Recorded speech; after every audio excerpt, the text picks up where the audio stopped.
Football is back, and this Ravens season, there are huge prizes to be won at Safeway. Enter Safeway's Flock In and Win sweepstakes, and you could win up to $10,000 cash or autographed Ravens merchandise. All you have to do is shop the participating items throughout the store and enter your codes from your receipt at SafewayFlockInandWin.com. Safeway makes sure Ravens fans have all of their game day needs to tailgate or host like a pro. Stop in and discover why football is better at Safeway, the official supermarket of the Baltimore Ravens. This is the Epilogue Audio Experience.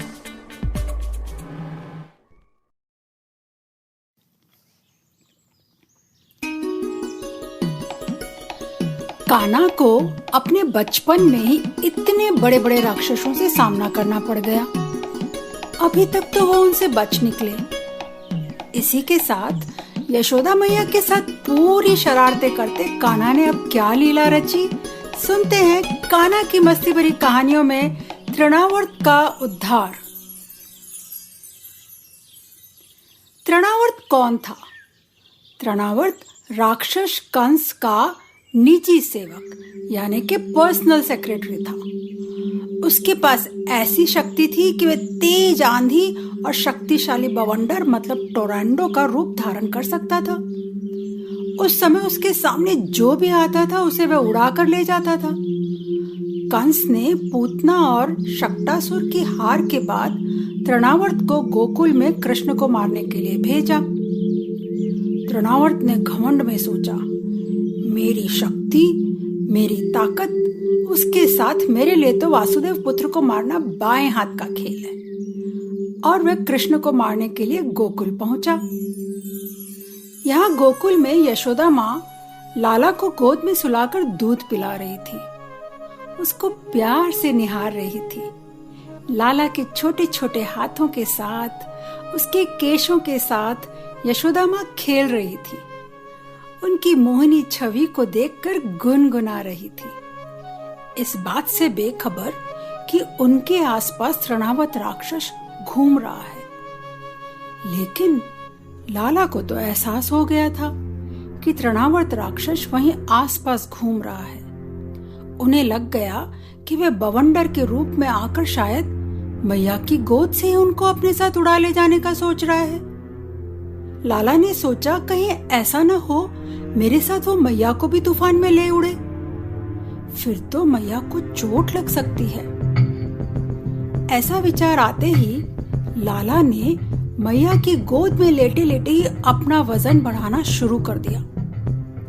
मैया को अचानक लगा लाला बहुत भारी हो रहा है। उन्होंने सोचा, मेरा लाल तो फूलों जैसा हल्का है, इतना नाजुक और छोटा सा है, फिर अभी इतना भारी क्यों लग रहा है कि मैं उसे गोद में भी उठा नहीं पा रही हूँ।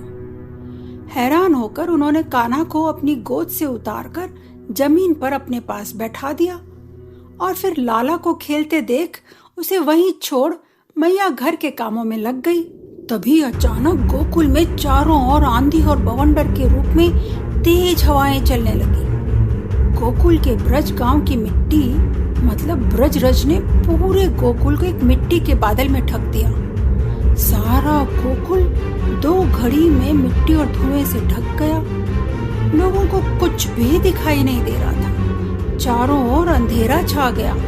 हाथ को हाथ नजर नहीं आ रहा था। साथ ही उस बवंडर की अत्यंत भयंकर आवाज ने 10 दिशाओं को दहला दिया था। कान्हा का एहसास एकदम सही था। गोकुल में आए तृणावर्त ने ही अपनी मायावी शक्ति से ऐसा भयंकर बवंडर पैदा किया था। बवंडर रूपी तृणावर्त ने अब बैठे हुए कान्हा को अपने जोर के झटके से कंधे पर बैठाया और उड़ाकर आकाश में ले गया। यशोदा मैया बवंडर के आते ही झट दौड़कर जहां उन्होंने लाला को बैठाया था वहां आई, लेकिन उन्हें वह वहां दिखाई नहीं दिया। उस समय तृणावर्त ने बवंडर के रूप में इतनी बालू उड़ा रखी थी कि सभी लोग अत्यंत बौखला गए। उन्हें कुछ भी दिखाई नहीं दे रहा था। उस समय जोर की आंधी और धूल की वर्षा में अपने लाला को ना पाकर यशोदा मैया भी घबरा गई। वे एकदम दुखी हो रो पड़ी और पृथ्वी पर गिर पड़ी। बवंडर रूपी तृणावर्त जब कान्हा को लेकर ऊपर उड़ गया तब नीचे बवंडर थोड़ा शांत हो गया। जब धूल की आंधी का जोर कम हो गया तब यशोदा मैया का रोना सुनकर गोपियां वहां दौड़ी चली आई। कान्हा को ना पाकर और यशोदा मैया को रोता देख उनके मन में भी चिंता हुई। गोपियों की आंखों से भी आंसू की धारा बहने लगी। इधर तृणावर्त बवंडर के रूप में जब नन्हे कान्हा को आकाश में ऊपर और ऊपर उठा ले जा रहा था, तब कान्हा ने अपने आप को वजन में भारी और भारी बनाना शुरू कर दिया। तृणावर्त को लगा था कि एक नन्हा सा बालक जो वजन में हल्का होगा तो उसे उड़ा ले जाना उसके लिए एक मामूली सा काम था, लेकिन कान्हा के भारी होते हुए वजन को वह संभाल ही नहीं पा रहा था। बहुत जोर लगाने पर भी वह कान्हा को उठाए अब उड़ ही नहीं पा रहा था। तब तृणावर्त ने कान्हा को अपने कंधे से नीचे गिराने की कोशिश की, लेकिन वह गिरा ही नहीं पाया। कान्हा ने इस मौके का फायदा उठाकर अपने दोनों हाथों से उसका गला ऐसा पकड़ा कि तृणावर्त उस अद्भुत बालक को अपने से अलग ही नहीं कर पाया। उसका जोर अब शांत हो रहा था। वह धीरे धीरे नीचे बैठने लगा। उसे तो ऐसा लग रहा था कि उसने एक नन्हे बालक को नहीं बल्कि एक विशाल पर्वत को अपने कंधे पर उठा रखा हो। वह हाँफने लगा। कान्हा ने इतने जोर से उसका गला पकड़ रखा था कि उसकी आंखें बाहर निकल आई, बोलती बंद हो गई और थोड़ी ही देर में उसके प्राण निकल गए और कान्हा के साथ वह गोकुल की पथरीली भूमि पर गिर पड़ा। निराश होकर रोती हुई गोपियों ने जब देखा एक विकराल राक्षस आसमान से नीचे की ओर आ रहा है और वह एक चट्टान पर गिर पड़ा और गिरते ही उसका एक एक अंग चकनाचूर हो गया और कान्हा, नन्हा कान्हा मरे हुए राक्षस की पीठ पर बैठे हुए खेल रहा था। भयभीत और आश्चर्यचकित गोपियों ने झट वहां जाकर कान्हा को गोद में उठा लिया और लाकर उसे मैया की गोद में दे दिया। सभी भौचक्के से देखते रह गए। उन्हें विश्वास ही नहीं हो रहा था कि कान्हा मृत्यु के मुख से सकुशल लौट आया है। राक्षस उसे आकाश में उठा ले गया था, फिर भी वह बच गया।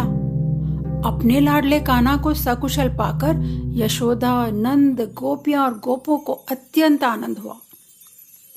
कुछ गोपियां यशोदा को उल्हाने दे रही थी। कैसी माँ है, कुछ कहो तो बुरा मान जाती है और वैसे एक बेटे को भी नहीं संभाल सकती।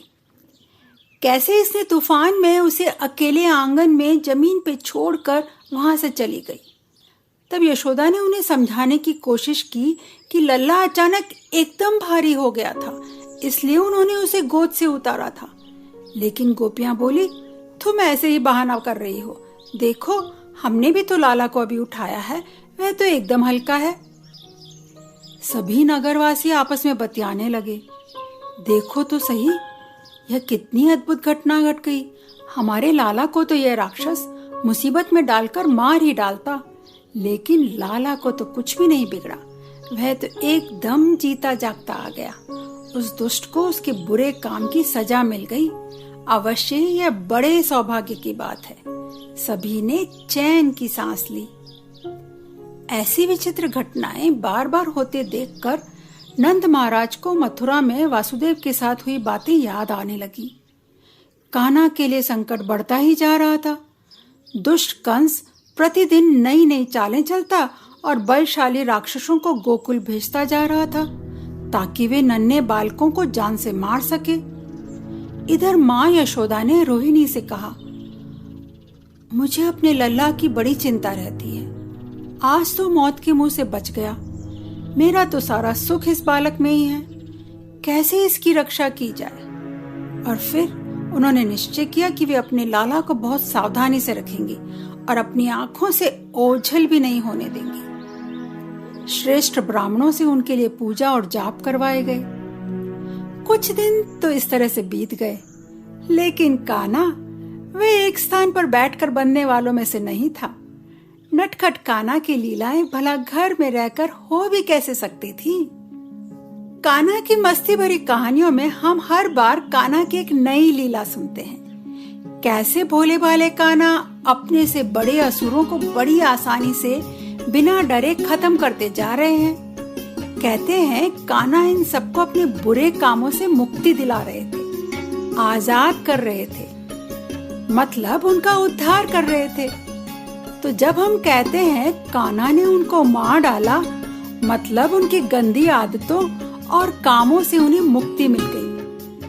कान्हा की मस्ती भरी कहानियों की अगली कड़ी में कान्हा की एक और लीला सुनने के लिए तैयार रहिए ईपीलॉग मीडिया वेबसाइट या अपने फेवरेट पॉडकास्ट स्टेशंस पर।